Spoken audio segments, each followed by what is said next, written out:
കണ്ണൂർ രാജ്യാന്തര വിമാനത്താവളത്തിൽ വൻ സ്വർണ്ണവേട്ട. 89,69,068 രൂപ വരുന്ന 997.9 ഗ്രാം സ്വർണ്ണമാണ് പിടികൂടിയത്. ജിദ്ദയിൽ നിന്നെത്തിയ കാസർഗോഡ് സ്വദേശിയെ കസ്റ്റംസ് അറസ്റ്റ് ചെയ്തു. ജിദ്ദയിൽ നിന്ന് എയർ ഇന്ത്യ എക്സ്പ്രസ് വിമാനത്തിൽ കണ്ണൂരിലെത്തിയ കാസർഗോഡ് സ്വദേശിയിൽ നിന്നാണ് സ്വർണം പിടികൂടിയത്. 89,69,068 രൂപ വരുന്ന 997.9 ഗ്രാം സ്വർണമാണ് കണ്ടെത്തിയത്. ചെക്കിംഗ് പരിശോധനയിൽ സംശയം തോന്നിയതിനെ തുടർന്ന് യാത്രക്കാരനെ കസ്റ്റഡിയിലെടുത്ത് പരിശോധിച്ചപ്പോഴാണ് സ്വർണം കണ്ടെത്തിയത്.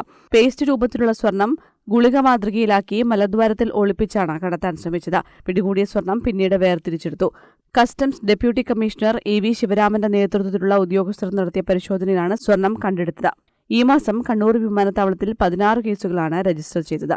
23.3 ലക്ഷം രൂപ വരുന്ന 262.7 ഗ്രാം സ്വർണവും 15.6 ലക്ഷം രൂപ വരുന്ന 13 കിലോ കുങ്കുമപ്പൂവും വിദേശ സിഗരറ്റുകളും പിടികൂടിയിരുന്നു. News bureau, Mattannur.